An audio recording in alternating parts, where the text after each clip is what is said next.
Clase de semiología del aparato locomotor 3. Vamos a empezar con la clase. En cualquier momento de la clase me pueden interrumpir para hacerme preguntas.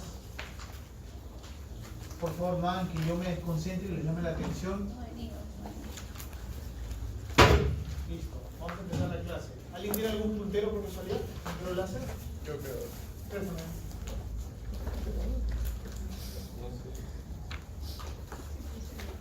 Es que a veces funciona y a veces no. Uy, ¿Verdad? Ahí está. ya te suma la fama. A veces sí, a veces no. Eso no esperaba.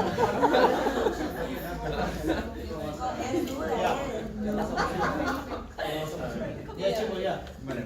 Atiendan, voy a tratar de hacer la clase lo más resumida, lo más didáctico, lo más importante, lo que ustedes se tienen que llevar como criterios. Acá de repente ninguno va a ser traumatólogo, pero algo tienen que saber, ¿ya? Así que por favor les pido solamente 1 hora de su concentración. Yo estoy dando la clase, pero a la vez estoy mirando y no me gusta ver que conversen y que jueguen, ¿ok? Yo voy a hacer, tengo a cargo la clase de semiología 3, que se refiere a todo lo que es miembro inferior. Como ya se deben haber dado cuenta en sus clases de traumatología, en sus rotaciones, la especialidad, la evaluación del examen físico en el paciente es algo más dirigido. Quizás la anamnesis es también sumamente dirigida hacia el evento traumático o hacia la dolencia del paciente. Entonces el examen físico es diferente al de otras subespecialidades o otras especialidades, ¿no? Nosotros solemos hacer una inspección, mirar la articulación o el segmento comprometido, palpamos una articulación. Normalmente tenemos la otra extremidad que es teóricamente en la mayoría de casos está sana, entonces nos sirve como parámetro para ver si hay alguna alteración. Evaluamos lo que es la movilidad de las articulaciones, podemos hacer mediciones longitudinales o circunferenciales de la extremidad inferior, y en ciertos segmentos, o mejor dicho en las articulaciones, hay maniobras especiales que uno realiza para descartar alguna lesión, ¿okay? Entonces, la inspección nos sirve, por ejemplo, ¿para qué? Longitud de extremidades. Ustedes pueden ver en diferentes pacientes si es que hay algún paciente que tenga una pierna más acortada que la otra, como secuela de una cirugía previa, secuela de alguna lesión neurológica. Si es que hay un paciente que tenga algún tipo de deformidad que sea visible a simple vista, una deformidad de partes blandas o una deformidad ósea. Sí, muy importante que ustedes sepan reconocer los mal alineamientos o alteración del alineamiento en las extremidades inferiores. Cuando nos referimos a lo que es genu varo, genu valgo, importante evaluar lo que como le decía, las mediciones circunferenciales tanto en el muslo como en la pierna para evaluar indirectamente si hay algún grado de hipotrofia muscular, sobre todo en aquellos pacientes deportistas o no deportistas que por alguna lesión no hayan estado apoyando la extremidad, entonces la masa muscular no ha estado trabajando y es normal que se adelgace. Y en algunas patologías el paciente acude o lo llevan a la emergencia y el paciente va adoptando alguna posición específica por alguna dolencia en el que ya se sabe que hay ciertas posiciones típicas que el paciente adopta y que son casi patognomónicas de alguna lesión, ¿okay? Palpación, ver lo que son cambios de temperatura. Si pueden haber cambios de temperatura tanto de un problema inflamatorio como en un problema infeccioso en alguna articulación o en algún segmento. Si es que hay un aumento de volumen, algo que se puede evaluar en la rodilla es el signo del témpano, que es la presencia de líquido en la rodilla, por evento traumático o no, que puede ser presencia de líquido o líquido sinovial que se produce en mayor cantidad, o si el paciente tuvo un evento traumático que sea sangre, una hemartrosis, ¿no? Algunos puntos dolorosos que son las zonas de inserciones de los tendones en las estructuras óseas, en donde hay mucho torque, mucha presión, y eso puede condicionar pues, algún proceso inflamatorio, las famosas tendinitis, ¿no? Es importante que sepan, que hagan un repaso de lo que es su anatomía ahora que están rotando en traumatología, lo que es en verdad a veces funciona, a veces no, ¿eh? Estás condenado, ¿eh? Lo que es la articulación que está formada por la cabeza del fémur y el acetábulo, que es la articulación coxofemoral, ¿no? Que si se dan cuenta es una articulación donde hay una coaptación, una congruencia de lo que es hueso con hueso, ¿no? Entonces eso de por sí ya le da una estabilidad, y lo que es el sistema ligamentario también favorece a lo que es la estabilidad de la articulación, ¿no? Entonces seguro en sus clases le van a enseñar lo que es quiénes son los estabilizadores estáticos, que básicamente son la congruencia ósea y la zona y los ligamentos de las articulaciones, y quiénes son los estabilizadores dinámicos, que viene a ser la parte muscular. Así como conocen la anatomía topográfica, también tienen que conocer la anatomía radiológica para que cuando vean una radiografía sepan qué cosa es lo normal y qué cosa es lo alterado. Esta es una radiografía de una cadera en un paciente probablemente de mediana edad. No hay lesión ósea, como pueden ver. Hay estructuras que tienen que reconocer, como es la cabeza del fémur, el cuello del fémur y lo que es la área pertrocantérica, ¿no? Donde está el trocánter mayor y el trocánter menor. Esas prominencias óseas no es que estén formadas porque sí, sino que en esas prominencias, en esos trocánteres mayores y menores, hay inserciones de los tendones. O sea, los músculos a través de sus tendones se insertan en estos relieves óseos, y es donde ahí se genera todo el torque para movilizar la cadera. La zona diaficiaria del fémur. Entonces, cuando empiezan a hablar en su clase lo que es fracturas de cadera, le van a hablar mucho de lo que son fracturas intracapsulares y las extracapsulares, hablando de cadera. Las intracapsulares son estas que están acá en celeste y azul, que son las fracturas de la cabeza y del cuello del fémur. Son fracturas intracapsulares, y les van a explicar que son fracturas que están relacionadas con problemas de vascularidad. O sea, la circulación, la sangre que le lleva a la cabeza del fémur no va de arriba hacia abajo, sino es ascendente. Entonces, si se produce alguna fractura en el cuello o a nivel de la cabeza misma se va a quedar sin circulación. ¿Y qué es lo que pasa a toda estructura ósea que no recibe sangre? Se va a la necrosis vascular. Y esa necrosis vascular quiere decir que esa cabeza va a comenzar a achicarse, a deformarse, y obviamente va a generar una artrosis, un desgaste de esa articulación. ¿Ok? Esta zona de rojo es la área pertrocantérica, donde está la área de los trocánteres, el trocánter mayor y el trocánter menor, ¿no? Hablar de fracturas intracapsulares es muy diferente a hablar de fracturas extracapsulares con respecto a lo que es el tratamiento. Les van a explicar que las fracturas intracapsulares, como están relacionadas generalmente a problemas vasculares, el tratamiento es una prótesis, ¿no? Salvo indicaciones específicas en pacientes jóvenes con fracturas no desplazadas, en las que igual hay riesgo de que el paciente se vaya en una necrosis, pero conversando con el paciente uno puede intentar salvar esa cabeza y hacer una fijación. Pero en pacientes adultos mayores, hablando más de 65 años, ya se coloca lo que son las prótesis, ¿no? En cambio, las fracturas en el área roja, que va a ser trocánter mayor, trocánter menor, la irrigación es buena, hay bastante aporte vascular, hay bastante inserción del músculo que también le llevan irrigación, entonces ellas no tienen el problema de vascularidad. Por eso es que todas las fracturas en esa zona, a nivel de la zona roja, van a consolidar. El problema es que si no son bien reducidas, o si no son tratadas quirúrgicamente, van a haber esos pacientes, esos abuelitos que quedan con las piernas acortadas, ¿no? Pregunta de examen les pueden hacer. Dentro de todas las fracturas de cadera, ¿cuál es la fractura más frecuente? Las fracturas intertrocantéricas. Las fracturas intertrocantéricas son aquellas fracturas que tienen un trazo típico que va desde el trocánter mayor hasta el trocánter menor, como este dibujo de acá.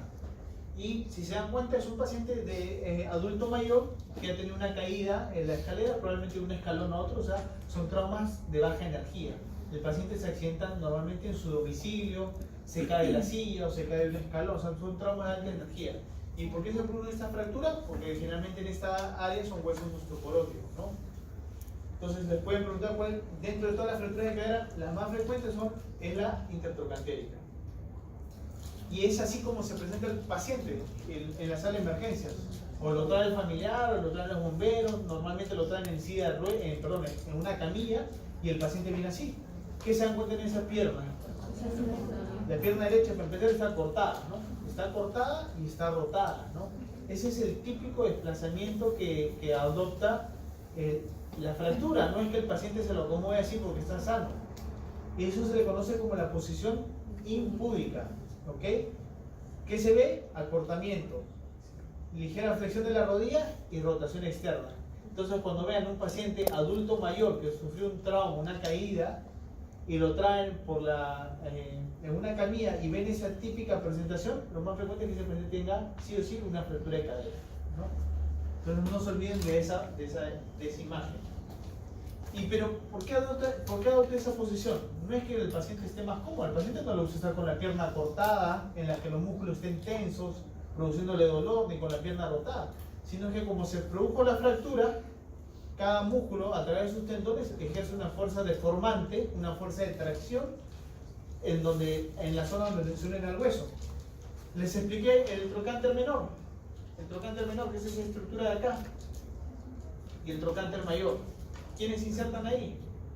En el trocánter menor se van a insertar dos músculos, el psoas y el ilíaco, y se van a unir en un solo tendón, que se llama el tendón del psoas ilíaco, y se van a insertar en el trocánter menor. Y como ven las flechas, ¿qué hace el psoas ilíaco? Tracción hacia arriba. Entonces es parte, esa tracción que hace produce en cierta manera acortamiento de esa extremidad. Y en el trocánter mayor, ¿quiénes se insertan? Generalmente los abductores y rotadores externos de la cadera, a la cabeza, el glúteo medio y el glúteo menor, que son los que se encargan de hacer una rotación de la externa de la cadera, de la pierna. Y los músculos abductores que van en toda la cara interna de la diástasis del fémur. Entonces cada uno, al paciente tener una fractura, cada uno comienza a traccionar en forma independiente y produce esa deformidad típica, ¿no? ¿Y qué es lo que ha visto en su práctica? ¿Qué se tiene que hacer en ese tipo de pacientes? ¿Alguien ha visto algo? Una tracción, ¿no? Es una tracción de partes blandas, que es un sistema de vendajes adhesivos, hay de diferentes, hay incluso ya los venden en kit para colocar, o de repente en algunos hospitales, de repente sobre todo en MINSA no hay, y les colocan con esparadrapo. Los médicos crean un propio sistema adhesivo con venas y esparadrapos, y lo que buscan es traccionar. ¿Para qué? Para romper las fuerzas que ejercen cada músculo, con lo cual logran alinear la extremidad, corregir el acortamiento. Obviamente no van a hacer una corrección al 100%, pero el paciente siente alivio del dolor. Y otro dato importante es que toda fractura de cadera, y se lo van a decir en su práctica, toda fractura de cadera, si está en posición, es quirúrgica, porque si no, implicaría que el paciente esté postrado 4 o 6 semanas en una cama, con todas las complicaciones que pueda tener un paciente, sobre todo cuando son adultos mayores, ¿no?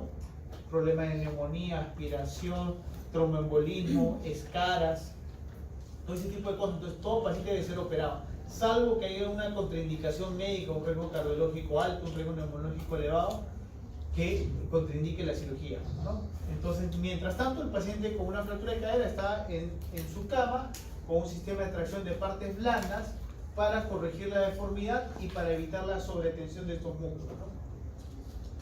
Otra patología frecuente que se presenta muy diferente es la luxación.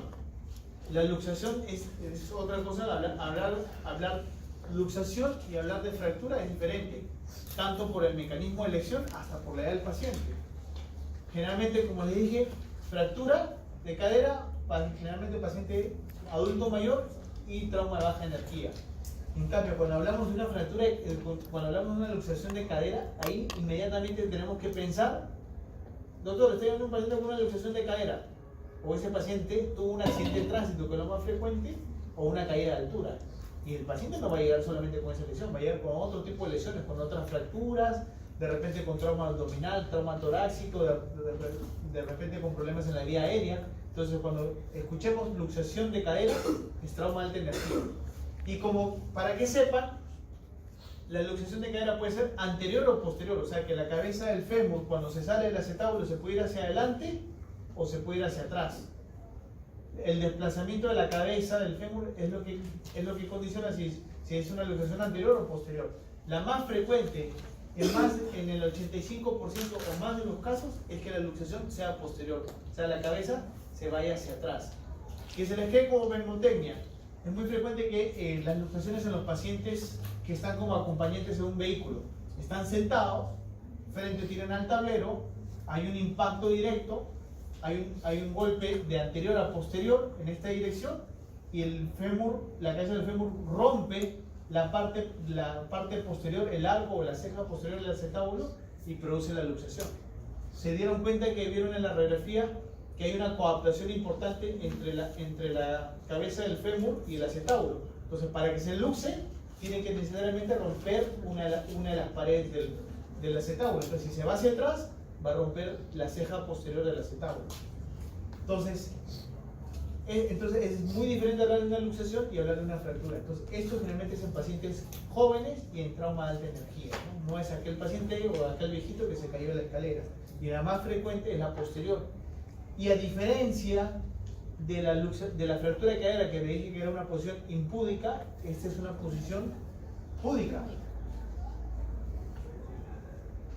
¿Cómo está la extremidad? Hay una como ven en el dibujo acá, miren cómo tiene la pierna. Hay una flexión de la cadera, hay una aducción y una rotación interna con acortamiento de la extremidad. Entonces es muy diferente. Ustedes pueden pueden recibir en sus prácticas paciente traído por los bomberos, un accidente de tránsito, un paciente de mediana edad, lo traen en la camilla y lo ven así. Tan solamente viéndolo así el paciente, ustedes pueden decir, este paciente es muy probable que tenga una luxación de cadera. Y encima pueden decir que es una luxación posterior. Le toman sus radiografías y ahí es donde se dan cuenta de eso. Por ejemplo, ahí ven en el gráfico, ese paciente tiene una luxación bilateral. Se le ha luxado incluso las dos caderas en la radiografía. ¿Ya? Menos frecuente es la luxación anterior, ¿no? Y esa es la presentación típica, ¿no?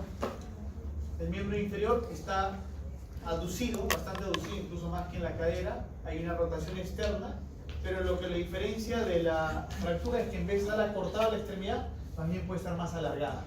Porque la cabeza del fémur, al irse hacia anterior, desciende. Y eso indirectamente alarga el miembro. ¿Ok? Entonces, como ya saben cómo diferenciar, lo más frecuente es la luxación posterior que la anterior, y a diferencia de una fractura, que es un trauma de alta energía.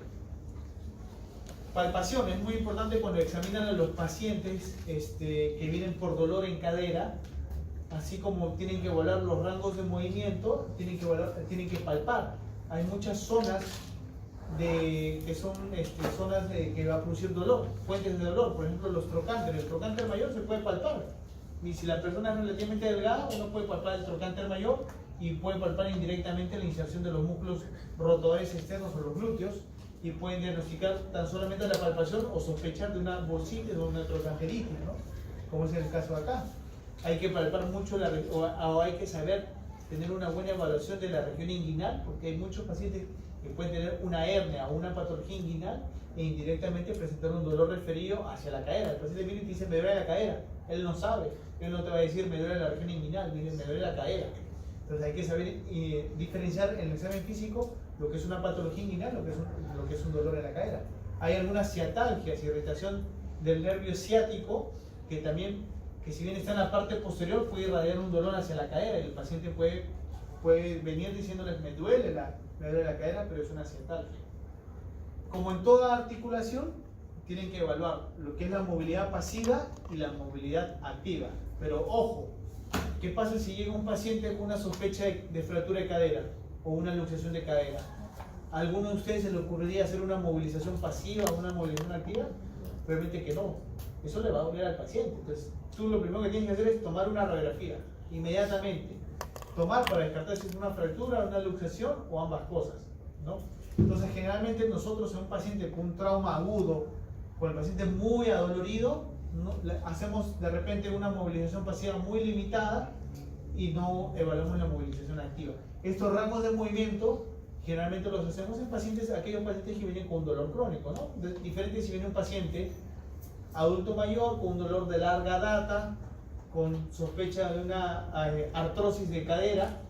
Entonces en ellos sí podemos evaluar, ¿no? En ellos sí debemos ver hasta cuánto flexiona, hasta cuánto rota, hasta cuánto reduce la cadera, y podemos empezar el examen físico con la otra cadera, que es la contralateral, que de repente es la que está sana, y ver hasta cuáles son los rangos articulares para ese paciente y compararlo con la otra articulación, que es la que está enferma.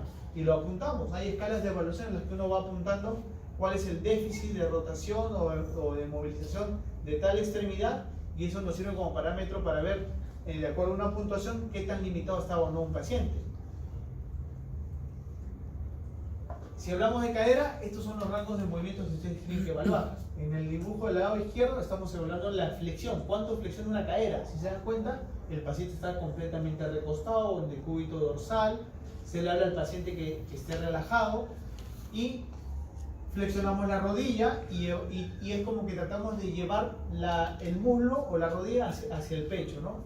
Y este es el ángulo que se forma para evaluar, para medir lo que es la flexión de la cadera. Este ángulo acá tomamos como línea horizontal, la que está en la camilla, paralela al piso, y este ángulo normalmente es de 120. O sea, la cadera normalmente tiene un ángulo de movilización, de flexión de 120, ¿no? Puede ser un poquito más en algunos pacientes que son más laxos o menos en aquellos pacientes que no lo son. Si queremos evaluar lo que es la abducción y aducción, es como que esta línea media pasa por el centro de la cadera. Todo lo que se va hacia afuera de ese eje es abducción, y todo lo que se acerca a esa línea media es aducción. O sea, abducir es hacia afuera, aducir es hacia adentro, ¿no? Tenemos acá una abducción que en promedio son 45 grados y una aducción de la cadera que en promedio son 30 grados, ¿no? Entonces uno puede ir apuntando en el paciente cuánto abduce, cuánto aduce, cuánto flexiona. Podemos evaluar lo que es la rotación interna y externa de la cadera. En este caso estamos evaluando lo que es la rotación interna, lo hacemos con el paciente igual recostado, con la rodilla flexionada, y lo que hacemos simplemente es rotar la pierna. E indirectamente al rotar la pierna, la cadera está haciendo una rotación interna. Si le decimos al paciente, como este dibujo acá, lo ponemos como una posición de 4, estamos haciendo una rotación externa de la cadera. Entonces la rotación interna más o menos está en 40 grados y la rotación externa está en 45 grados. Entonces esto es importante que más o menos sepan, y les pueden preguntar en el examen cuáles son los rangos articulares en promedio, los rangos articulares fisiológicos en cada paciente, ¿no? Como les dije, esto no voy a pretender en un paciente que venga con un accidente de tránsito, con una sospecha de fractura o una sospecha de luxación, querer hacer estos rangos de movimientos. Voy a producirle mayor dolor o mayor daño al paciente, ¿no? Estos son para pacientes que vienen con dolor crónico de larga data, en las cuales yo quiero ver qué tanto está limitado. Por ejemplo, un paciente con una artrosis, quiero ver cuánto ha perdido de rotación externa, cuánto ha perdido de abducción. Hay pacientes que se van haciendo cada vez más limitados, que incluso ni siquiera pueden agancharse para poner un zapato o una media, porque no pueden flexionar nada la cadera. ¿Ya? Algunas maniobras especiales que pueden hacer, ahorita estamos hablando de todo lo que es cadera. Algunas maniobras que pueden hacer para evaluar en pacientes adultos, la maniobra de Trendelenburg, o en pacientes pediátricos neonatos, la maniobra de Barlow-Ortolani. Ahora vamos a ver de qué trata cada una. La maniobra de Trendelenburg trata de ver cuál es el grado de función o qué tanto bien están funcionando los músculos abductores de la cadera. ¿Están con sueño algunos, creo? Despiertos. Siéntense bien, ¿ah? La maniobra de Trendelenburg, ¿qué es lo que busca? Ver los músculos, la suficiencia o insuficiencia de los músculos abductores de la cadera, sobre todo el glúteo medio. Entonces, acá tenemos un paciente en el cual ven que el examinador se para detrás de él, así que el paciente se apoya en un solo pie, en este lado, en el pie del lado derecho, y ven cómo en el lado contralateral la cintura se mantiene horizontal. ¿Se dan cuenta? En cambio, en este otro paciente hacen la misma maniobra y ven más bien cómo la cadera del lado contralateral cae. ¿Se dan cuenta de eso o no? ¿No? En la primera está horizontal y en la segunda cae. ¿Cuál es lo normal y cuál es lo patológico? La B. ¿Ah? B patológico. Lo patológico es lo del lado contrario, ¿no? ¿Y qué están evaluando acá? ¿Están evaluando los músculos de este lado o los músculos de este lado? ¿Ah? No, están evaluando los músculos, en este caso, están evaluando los músculos de este lado. Miren las fibras musculares del glúteo medio acá y miren las fibras musculares del glúteo medio acá. Acá están tensas, ¿no? Mantienen una buena longitud. Acá las fibras musculares están como ondeadas, ¿no? Quiere decir que no están funcionando. ¿Qué quiere decir? Que el músculo medio, el glúteo medio es abductor, tracción. Entonces, si yo me paro un solo pie, estoy evaluando el glúteo medio de acá, que debe ser tan potente que me mantiene que la pelvis del lado contralateral se mantenga alineada o incluso puede levantarse ligeramente como se ve acá.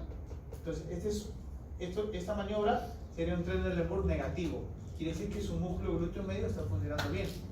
En cambio, en el lado contrario, es que la figura B, que esta figura B de acá, el músculo cae, porque el glúteo medio es insuficiente Entonces, por gravedad, el lado contralateral cae, ¿no? Esa se llama la maniobra de Trendelenburg. Y esto puede ser, por ejemplo, un paciente que tiene una hernia discal o un problema neurológico en el que el glúteo medio esté insuficiente, entonces el paciente no tiene una buena función abductora en su cadera. Si vamos a hablar de patología de cadera en niños, en neonatos, van a tocar el tema, esto me imagino que van a tener una clase que es enfermedad luxante de la cadera, ¿no? Como concepto básico es que toda luxación o toda enfermedad luxante de la cadera, mientras más pronto se diagnostique, mientras más precoz, o sea, mientras el neonato tenga menos días, menos semanas, menos meses, el tratamiento es más sencillo y la recuperación es más sencilla, ¿ya? Eso es lo importante. De ahí es que todo médico general, todo pediatra debe aprender a hacer esta maniobra, que es relativamente sencilla, para sospechar o no de una enfermedad luxante de cadera. Y si hay la sospecha, inmediatamente lo harían con un ortopedista infantil, ¿ya? El despistaje es eminentemente clínico, o sea, solamente con el examen físico, al hacer estas dos maniobras, la maniobra de Barlow y la maniobra de Ortolani, ¿ya? Y en algunos casos, cuando hay la sospecha, ya pueden pedir una radiografía o pueden pedir una ecografía de la cadera para ver si es que esta cadera se sale o no se sale del acetábulo con los movimientos que uno le hace, ¿ok? ¿Cuáles son esas dos maniobras? Acá, por ejemplo, están viendo el paciente, el neonato, acá donde está la flecha, está con las piernas juntas, están aducidas.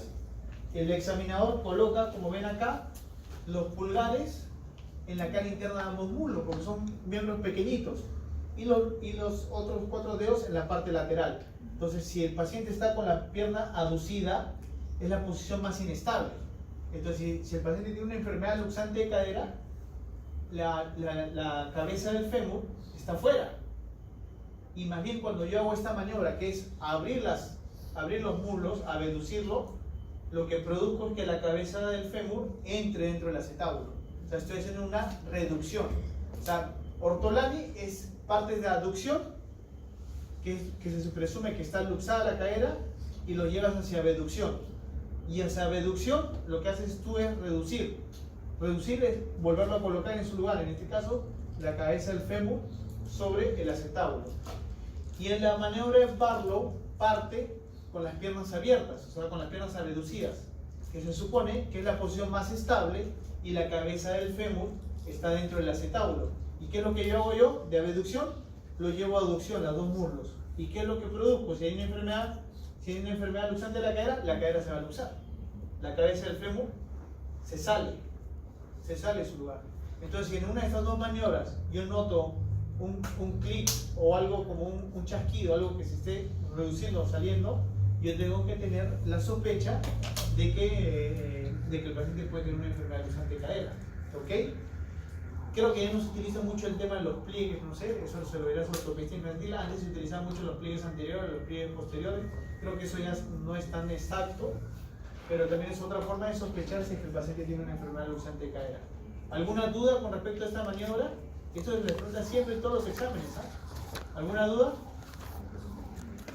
Entonces esas son... Dime.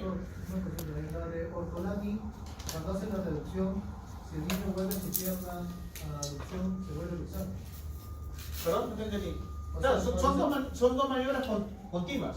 Ya, cuando hace la maniobra y vuelve reduces la luxación, al volver a aducción, se vuelve a salir. O sea, tú lo puedes hacer varias veces, no es que lo hagas una vez. A veces uno lo hace y hasta tiene dudas. Si tienes dudas, vuelves a aducir, vuelves a reducir. Doctor, si cierra y suena es Ortolani, si cierra y suena es Barlow. Así es. Cuando tú haces la Ortolani, lo que estás haciendo al abrir es reducir la cabeza. Claro. Cuando haces Barlow, también lo que estás haciendo es de abducción, cerrar y lo estás luxando. ¿Ya? Y esto solamente es clínico, al examen físico, pero después uno puede tomar una radiografía de cadera o de radiografía de la pelvis para ver cómo está el acetábulo. ¿Cuál es el problema con estos pacientes que tienen enfermedad luxante de la cadera? Que el acetábulo, en vez de ser así, que es ligeramente oblicuo o horizontal, en la radiografía, el acetábulo se ve así. Se ve verticalizado. Entonces la cabeza se sale con facilidad. ¿Y por qué ¿Por qué es importante diagnosticar a este paciente lo más temprano posible? Porque si no lo diagnostican y la cabeza permanece luxada, el acetábulo no recibe ninguna presión, ninguna propiocepción de la cabeza, y el acetábulo va a seguir creciendo así, verticalizado. Y la cabeza del fémur, al no tener tampoco la presión del acetábulo, es como cualquier estructura que no funciona. Se comienza a adelgazar. El músculo que no funciona, se adelgaza. Estructura ósea que está en formación, que no tiene contacto, se adelgaza. La cabeza comienza el núcleo de crecimiento es mucho más pequeño que el núcleo de crecimiento de la cadera sana. Entonces, por eso es importante. ¿Y por qué esta maniobra? Y si se sabe que esta posición, que es la de con las piernas abiertas, es la más estable, cuando son diagnosticados los pacientes a una edad temprana, les colocan simplemente un arnés o un yeso, o a veces hasta doble pañal, simplemente para mantener las piernas abducidas, como para que la cabeza se mantenga dentro del acetábulo el mayor tiempo posible, mientras el acetábulo, al sentir la presión de la cabeza, comienza a desarrollarse, comienza a crecer, ¿no? Eso es lo importante. Y si es que el paciente no fue atendido a tiempo, puede llegar incluso a una edad media o incluso a una edad adulta y hasta pasar desapercibido, solamente con pequeñas molestias, ¿no? Por ejemplo, este paciente, si se dan cuenta acá, miren el acetábulo con lo que les decía, horizontalizado, ¿cierto? El techo del acetábulo es horizontalizado. En cambio acá, ¿cómo se dan cuenta? Está casi verticalizado, oblicuo, está casi verticalizado, entonces no hay techo. Entonces no hay techo, la cabeza del fémur se sale, como está acá. Ese es un paciente ya mediano, ya es un paciente pediátrico, no es un neonato.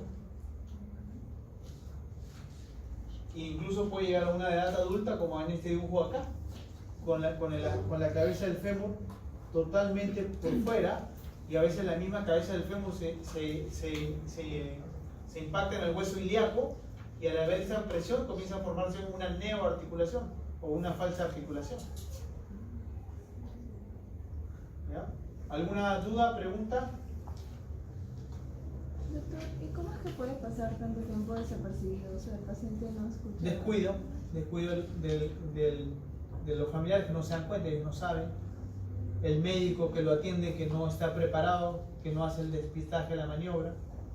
No es que les duele a los pacientes. No suele una displasia caer un neonato si ni siquiera camina. No se dan cuenta. No puedes tú verlo que camina algo alterado, ¿no? Porque el niño, hasta que el niño tiene 1 año, o a veces se retrasa, incluso en ellos un poco más el caminar, puede pasar 1 año y medio, y tú no te das cuenta porque no lo evalúas, no lo ves caminar. ¿Me entiendes? Entonces puede pasar desapercibido en muchos casos. Y generalmente las displasias de cadera, por estadística, es más frecuente en mujeres y más frecuente en la cadera del lado izquierdo. Y está relacionado a algunos tipos de parto, tipo parto podálico, creo que mencionaban que también tiene más relación con pacientes con enfermedad luxante de cadera. Pero el diagnóstico es básicamente, si tú no lo sabes, no lo conoces, no vas a hacer esa maniobra, no lo vas a descartar. Todo pediatra, todo neonato de un centro de salud hace esas maniobras. ¿Ya? Vamos a hablar de lo que es patología de rodilla. ¿Alguna otra pregunta de cadera? Nada de lo que es semiología. Ya. En la rodilla, ¿qué es lo que se dan cuenta acá? En el lado derecho comparado con el izquierdo. ¿Ah? Hay un aumento de volumen evidente, ¿no? Que condiciona una deformidad que uno lo ve a la simple vista, ¿no? Y acá hay una maniobra muy importante que la tienen de poner en práctica. ¿Estás viendo? ¿Sí? ¿Tienes buen ángulo de visión ahí? Ya.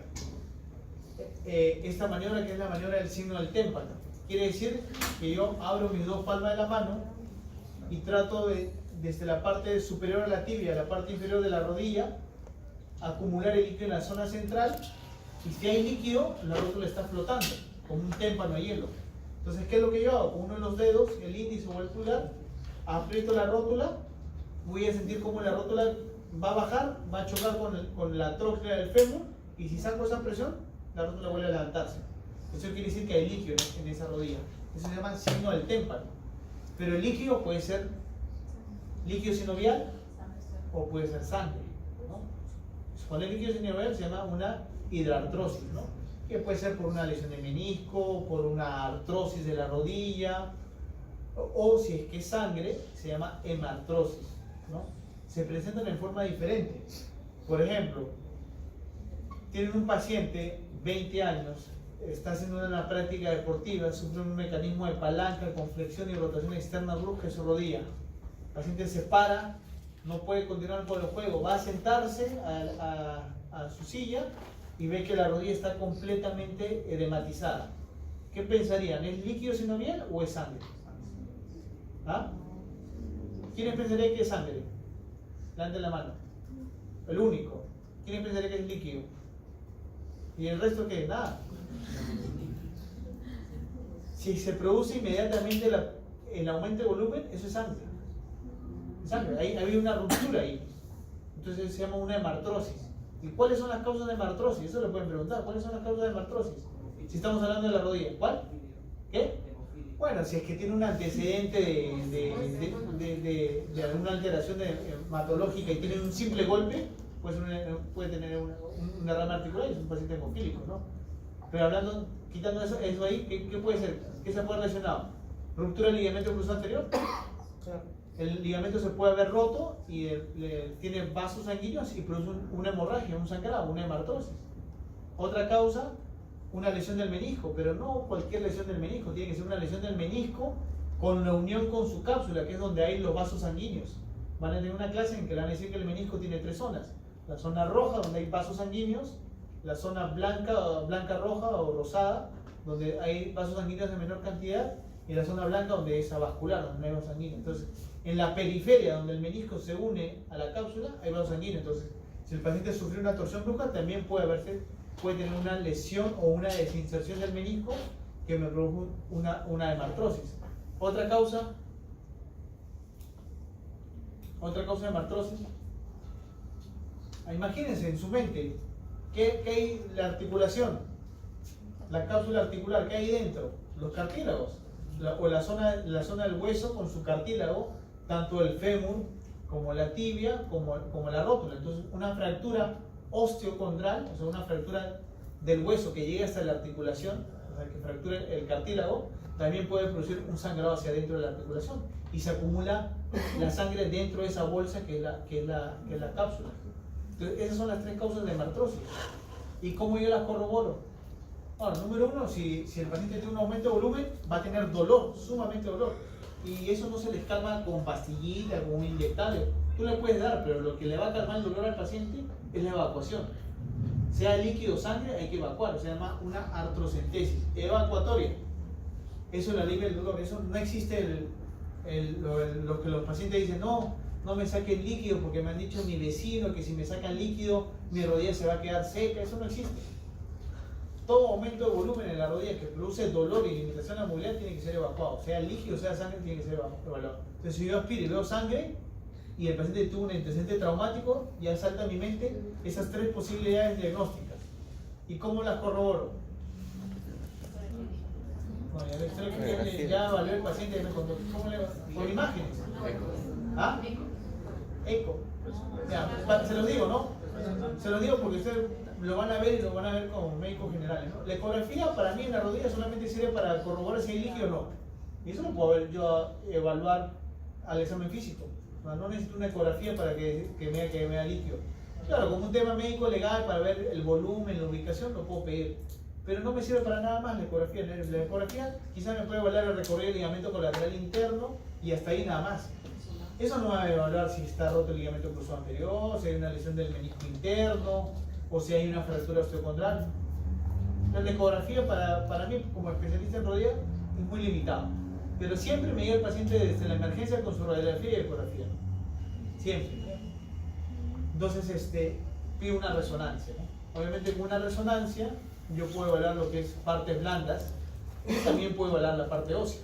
Entonces, con una resonancia me permite ver si es que hay lesión del ligamento cruzado anterior, si es que hay una lesión, una fractura osteocondral o si hay una desinserción en el menisco.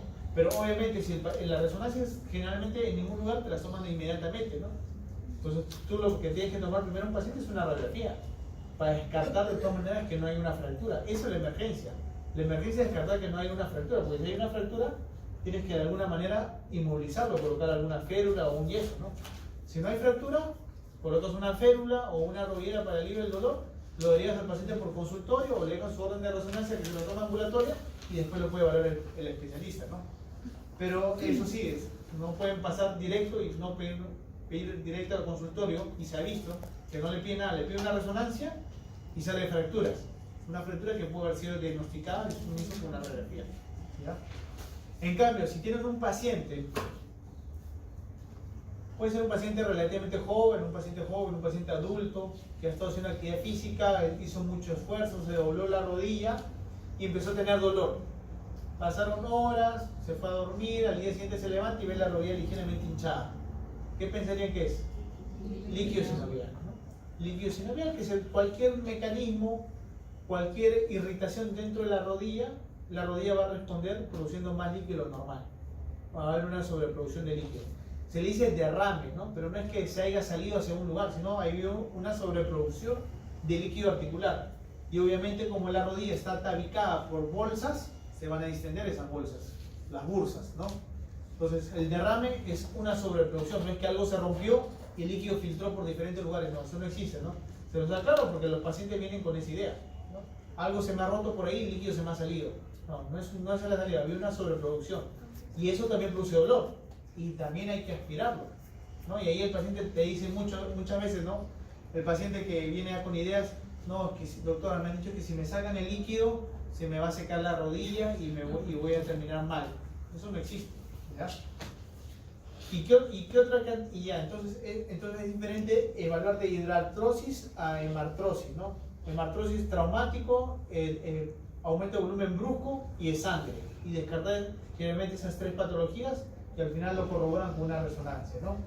Hidrartrosis también es de evolución mucho más lenta, presencia de líquido, y ahí tienen que hacer una evaluación también. ¿Qué es lo que pudo haber producido eso? Puede ser un paciente adulto, artrosis, enfermedad de depósitos de cristales, algún golpe menor también puede producir líquido sinovial, que se produzca en mayor cantidad, o una lesión del menisco. Paciente con lesión de menisco, que no es en la zona roja, hay un conflicto, una fricción dentro de la rodilla, y la rodilla reacciona produciendo mayor cantidad de líquido de lo normal. Entonces, eso es un derrame articular, ¿no? Entonces ya saben lo que es la diferencia entre hidrartrosis y hemartrosis, ¿no?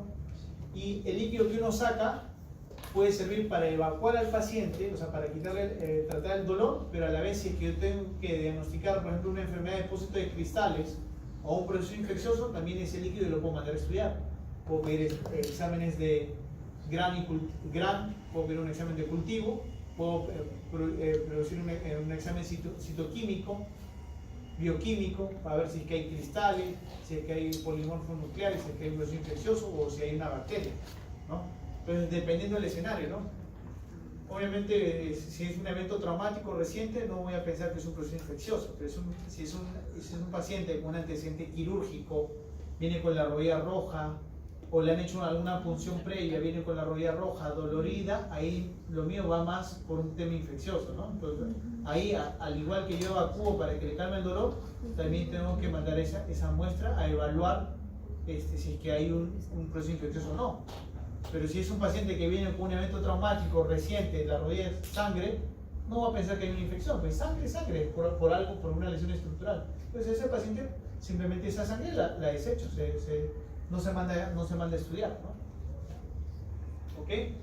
Esa es la técnica que uno tiene que hacer, ¿no? Siempre tiene que tener una adecuada desinfección del área operatoria, tener guantes estériles, un campo estéril, y obviamente hacer una desinfección adecuada del área. ¿Por qué? Porque yo voy a introducir una aguja desde el exterior que va a atravesar por la piel, donde sabemos que hay gérmenes comunes de que viven en la piel, y lo voy a introducir dentro de la articulación. Entonces, si no hago una adecuada desinfección, puedo meter un germen dentro de la articulación y producir una artritis séptica, ¿no? Entonces, en condiciones ideales, así debería hacerse una hemartrosis. A veces en los hospitales, por el tiempo, no contamos con lo que es el campo, ¿no? Pero sí tienes que utilizar los guantes y tienes que hacer una adecuada desinfección. A mí me da miedo cómo los reumatólogos y los cirujanos plásticos hacen infiltraciones o hacen procedimientos invasivos solamente con su guante, cogen un algodón que ni siquiera es estéril, le echan alcohol, limpian como si fuera una inyección intramuscular y pum, punzan. ahí hay mucho riesgo de contaminación. Y una artritis séptica puede, dependiendo del germen y dependiendo de la virulencia del germen, puede ser de difícil control y el germen te puede destruir el cartílago en días y tú no puedes hacer nada, y a ese paciente lo condenas a tener una artrosis secuelar a un proceso infeccioso. Y si es un paciente joven, imagínate, nunca le vas a encontrar una solución hasta el día en que le coloques una prótesis. Y obviamente cuando le coloques la prótesis tiene que asegurarse que no hay un proceso infeccioso activo, ¿no? Si tenemos que evaluar la inspección, mirar al paciente, y si vamos a evaluar el eje, siempre hay que hacerlo con el paciente parado, ¿no? ¿Qué se dan cuenta en este paciente que está en el lado izquierdo? Para empezar, está parado en un sistema de espejos que se llama un podoscopio, que me sirve para ver cómo está la huella del pie. Ahorita les van a ver un gráfico. Pero ¿qué se dan cuenta? ¿Cómo están sus extremidades? Miren las rodillas, cómo apenas se tocan acá, en la parte interna, y miren cómo están los pies. Cómo está la distancia entre ambos malleolos internos, entre el malleolo interno acá y el malleolo interno acá, está mucho más de 6 centímetros, ¿no? Entonces, esa es una deformidad, es un genu valgo, o piernas en X. Quiere decir que cuando hacen pararse al paciente y le dice que ponga sus piernas, que haga que sus piernas, sus rodillas apenas se toquen, hacia abajo las piernas están abiertas, ¿no? Y generalmente no son deformidades aisladas. No es que el paciente solamente viene con un genu valgo. Los genus valgos mayormente están asociados, como ven ahí, con un paciente con un talón valgo. El talón también lo tiene hacia afuera, en valgo, y un pie plano severo, ¿no? Entonces no es una deformidad aislada, a veces hay que descartar eso, ¿no? Y uno lo puede diagnosticar simplemente al examen físico, parándolo al paciente y viéndolo. O si quieres hacer un examen más parametrado y hablar a ciencia cierta con ángulos o con mediciones, le haces un examen como está al costado, que es una teleradiografía, que si se dan cuenta es como una radiografía en reducción, que va desde la cadera hasta los tobillos, ¿no? Una sola radiografía panorámica. ¿Será una teleradiografía o radiografía panorámica de miembros inferiores? Con los cuales yo puedo hacer mediciones de mi eje mecánico, que va desde el centro de la cadera hasta el centro del tobillo, ¿no? Y normalmente ese eje mecánico debe pasar por la zona central de la tibia. Cuando eso está alterado, yo puedo hablar de un genu valgo o un genu vago, y puedo hablar en base a grados, si es un grado leve, moderado, severo, de acuerdo a las angulaciones que uno hace. Y sobre todo, hacer una teleradiografía es importante porque yo tengo que ver dónde se produce la deformidad de ese genu valgo. Más aún, si voy a tratar quirúrgicamente a ese paciente, tengo que ver dónde voy a hacer la corrección y con cuántos grados voy a hacer la corrección para que ese eje después sea completamente corregido, ¿ya? Los rangos articulares en la rodilla también tienen que evaluarlos. Esos son los rangos que normalmente se utilizan. La rodilla normalmente se extiende por completo. Eso se llama extensión de 0 grados. Por eso cuando vengan un paciente que está, sobre todo los pacientes de artrosis, los echan en la camilla y la rodilla, la cara posterior de la rodilla no apoya sobre la mesa. El paciente viene con la rodilla semiflexa. Es un déficit de la extensión y uno lo puede medir. Déficit de extensión de 10 grados, 20 grados, 30 grados, ¿no? O extensión completa. O el otro extremo, en aquellos pacientes que son hiperlaxos, que tienen un recurvato en que uno les extiende la rodilla, incluso hay una sobreextensión mayor, ¿no? Entonces la extensión de la rodilla normalmente es 0 grados de extensión completa, significa extensión completa, y la flexión de la rodilla puede llegar de entre 120 a 140 grados, ¿no? Es importante que repasen, como dije, la anatomía. Por ejemplo, acá está la rodilla. Ese es los cóndilos femorales, el platillo tibial. Acá tenemos al peroné, y del epicóndilo lateral del fémur hacia la cabeza del peroné viene ese ligamento que es el ligamento colateral externo. Y si se dan cuenta, es un ligamento que es como un cordón. Acuérdense eso porque ahorita vamos a ver la patología. Es como un cordón, ¿no? En cambio, el otro ligamento que está en la cara interna de la rodilla, que va desde el epicóndilo medial hacia la parte interna de la tibia, es el ligamento colateral interno, que es un ligamento como aplanado, es ancho y aplanado, ¿no? A diferencia de este de acá, que es de tipo como un cordón circular, ¿no? Entonces ahí se van a dar cuenta por qué les estoy recalcando esto. Y lo otro son los ligamentos cruzados, que como su nombre lo dice, son cruzados, cruzado anterior y posterior, y cuando uno lo ve son así, ¿no? Mediciones. En las extremidades inferiores también tenemos que hacer lo que es mediciones. Como les habíamos dicho, en la radiografía yo puedo hacer una medición milimétrica y mucho más exacta con una radiografía si es que una extremidad está más acortada que la otra. O también la puedo hacer indirectamente con 1 centímetro. Puedo medir desde la espina ilíaca antero superior de la pelvis hacia el borde interno del malleolo, cuánto mide esa extremidad inferior y compararla con la otra, ¿no? Pero no es tan exacta como hacer una medición con una radiografía. Si yo quiero ir viendo cuál es el grado de hipotrofia muscular que tiene un paciente o cómo va a recuperar esta hipotrofia muscular por el desuso, por la falta de actividad, por la dolencia que tuvo el paciente, puedo hacer estas mediciones circunferenciales, como ven acá. Puedo medir a nivel de la pantorrilla, a nivel de la pierna, cuánto mide en centímetros y cuánto mide en centímetros también a nivel del muslo. Eso a veces nos sirve a nosotros para darnos cuenta si un paciente nos engaña o no. Por ejemplo, hay pacientes que vienen con ganancias secundarias y dicen, doctor, vengo con la rodilla, me duele hace tiempo, y entran a la consulta simulando que están cojeando, ¿no? Me duele, y a veces vienen con la intención de un descanso médico, de una ganancia secundaria, ¿no? Tú los examinas, los recuestas, y si te das cuenta que la masa muscular está simétrica a la vista, o incluso lo puedes medir, lo más probable es que ese paciente esté mintiendo. Porque basta que un día, 2 días que tú no apoyes o que no camines con esa extremidad, la masa muscular baja rapidísimo. Aquel paciente que uno opera por una fractura, por una lesión ligamentaria, por una lesión del menisco y que le dices al paciente que no apoye o que use muletas y que no apoye esa extremidad va a bajar la masa muscular inmediatamente, ¿no? Y recuperarla, a veces, dependiendo de la genética de cada paciente, es difícil. Y muchos a veces no llegan a recuperar al 100% la masa muscular, ¿no? Entonces, esa medición con 1 centímetro, viendo la circunferencia, nos sirve para ir monitorizando al paciente mes a mes cuando está recuperando o no su masa muscular. Vamos a hablar, si hablamos de maniobras para evaluar la estabilidad de la rodilla, vamos a evaluar de lo que es la prueba de cajón anterior y la prueba de cajón posterior, para evaluar lo que es el ligamento cruzado anterior.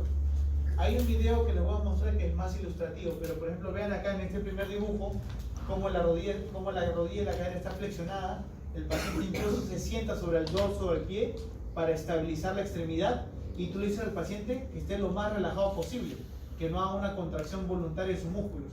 Y lo que hace el examinador es colocar sus 2 pulgares a cada lado de la eminencia tibial anterior, y lo que buscas es llevarte la tibia hacia adelante. Pásalo a tu compañera que se va a doblar el cuello. Un collaril hay que pasarle. Y lo que tú buscas es llevarte la tibia hacia adelante. Si ves que hay un desplazamiento anterior de la tibia, estás hablando de una lesión del cruzado anterior. Si en este dibujo, como ven acá, miren cómo se forma hasta un declive. Si tú al empujar la tibia hacia atrás, la pierna se hunde, es que hay una lesión, es una prueba de cajón posterior y estás pensando en una lesión del cruzado posterior. Lo difícil a veces es evaluar cuando hay las 2 lesiones, ¿no? Porque va a desplazarse tanto hacia adelante como hacia atrás. Otra maniobra que se utiliza para evaluar la lesión del cruzado anterior es la maniobra del Lachman, que a diferencia del cajón anterior, la rodilla está acá ligeramente flexionada, solamente unos 30 grados. Por ejemplo, llega un paciente con una lesión traumática, no te va a poder doblar la rodilla en 90 grados, entonces difícilmente tú vas a poder hacer la prueba de cajón anterior, pero sí te tolera unos leves 20 grados de flexión, entonces tú le puedes hacer la maniobra del Lachman. Si se dan cuenta, el examinador tiene la mano derecha en el muslo, estabilizándola, que no se mueva, y la otra mano rodea la parte proximal de la pierna y lo que busca es desplazar, como dice la flecha, hacia arriba de la tibia. Si la tibia se mueve hacia adelante, se sube hacia adelante, estamos hablando de una maniobra de Lachman positivo con posibilidad de una lesión del ligamento cruzado anterior. Esta otra maniobra es para evaluar el ligamento colateral interno, que dije que era el ligamento plano, que era como una cinta. El examinador pone como tope en la cara lateral del muslo su mano izquierda y la mano derecha va en la cara interna del muslo. Y lo que busca es abducir, llevar la pierna hacia afuera con el tope que está haciendo en la rodilla, y si ven que la parte interna de la rodilla se abre como una bisagra, están hablando de una lesión del ligamento colateral interno. ¿Okay? La misma maniobra se puede hacer en el lado contralateral, llevando la rodilla hacia un varo para evaluar el ligamento colateral externo. Esto le pueden preguntar, el ligamento colateral interno o la estabilidad o el bostezo medial, la maniobra de bostezo medial, se tiene que evaluar tanto con la rodilla en extensión como la rodilla en flexión. Cuando uno encuentra un bostezo positivo en extensión, estás pensando que la lesión de la parte interna de tu rodilla es mucho más severa.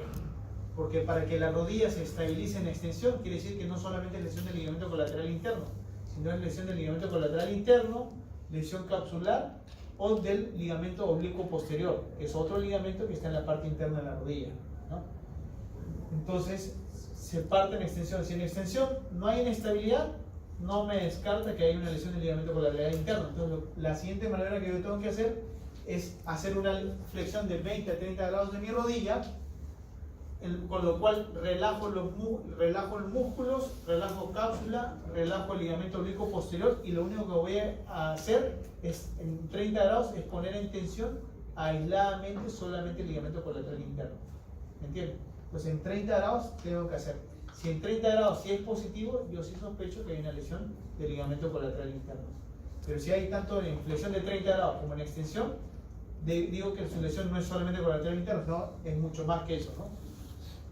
Acá les voy a hacer, por ejemplo, en este caso acá, miren cómo la rodilla se va hacia el valgo.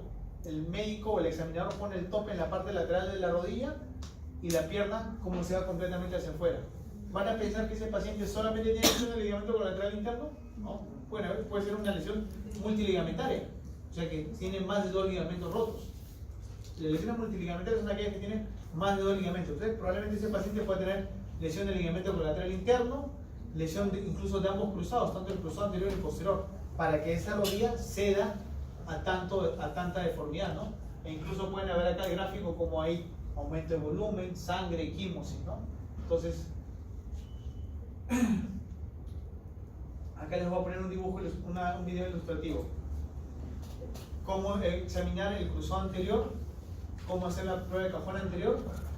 El paciente está con la rodilla flexionada en 90 grados, su cadera en 45 grados, el paciente en decúbito dorsal, el examinador se puede sentar encima del dorso del pie. Miren cómo los pulgares y las manos abrazan la rodilla y trata de llevarse hacia adelante la tibia.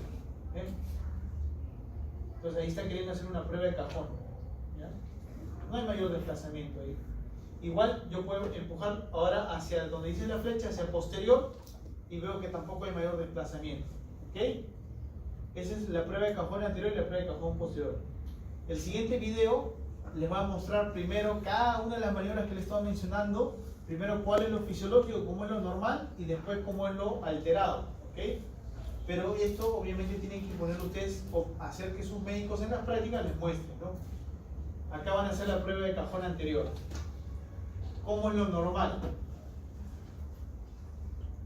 Ahí están tratando de empujar la tibia hacia adelante, un cajón posterior negativo.